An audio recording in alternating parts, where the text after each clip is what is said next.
How does a story begin? How does any story begin? But with an idea, a seed, a germ, kept warm and allowed to rise. This is the tale of one such idea. Once upon a time at Toplands in Myvenroyd, there was a baker. Now you could tell he was a baker because that was exactly what he looked like, who wanted to make real bread, the old-fashioned way, handmade using local organic ingredients and free from artificial ingredients, preservatives, and nasty old enzymes.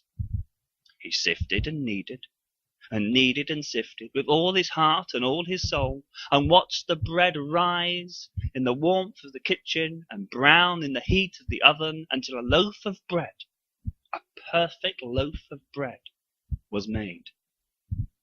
But this was no ordinary loaf of bread. He was called Loafie. It was a family name, so don't laugh. His father had been called Loafie, and his father before him, and he desperately wanted to see the world. But how, you ask, does a loaf of bread see the world? He had no legs, so how would he walk? Perhaps he could roll down a hill, but he'd hardly get very far. Swimming was definitely not an option, as he would just get soggy. And let's face it, nobody likes soggy bread. If only he'd risen a bit higher before he was baked, then maybe he'd be able to see the whole wide world. But as it was, all he could see were the rooftops of Myvenroyd. The baker's daughter felt terribly sorry for poor old Loafie, and so she gave him her tricycle, and he rode away to Myvenroyd on it, with the wind in his oat and walnut topping.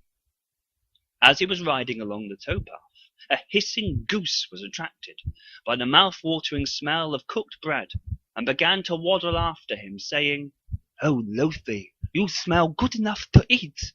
Oh, Loafie, let you and my taste buds meet." But Loafie just pedalled even faster, which is mighty hard, as loaves of bread don't have feet. "You can't catch me," he cried. "I'm sugar, dairy, and enzyme free." Later, he passed a brightly painted canal boat, and this time his beautiful aroma attracted the attention of the ship's captain, who had white socks and fiery green eyes. Soon enough he joined the hissing goose and was chasing that tricycle.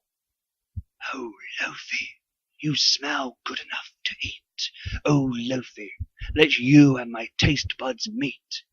But Loafie just pedalled even faster, which is mighty hard, as loaves of bread don't have feet. "You can't catch me," he cried, "and suitable for vegans as well as sugar, dairy, and enzyme free."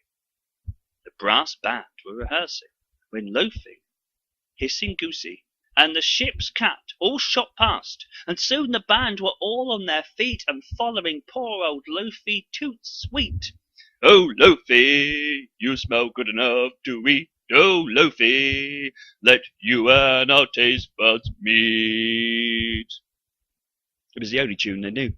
But Loafie just pedalled even faster, which is mighty hard, as loaves of bread don't have feet.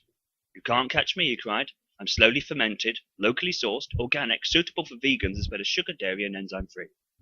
And so Loafie continued to pedal all around Hebdenroyd, and wherever he went, people were reminded of how great freshly made bread really is. Real bread. And he's still out there. And he's still peddling. So if you want tasty bread, rolls, cakes, or buns, then look out for the trike as it comes whizzing by. But you'll have to be quick, as Loafie can pedal very well now, even though loaves of bread don't have feet. And that, ladies and gentlemen, boys and girls, is the end of the story. But the bread, you'll be pleased to know, keeps rolling on.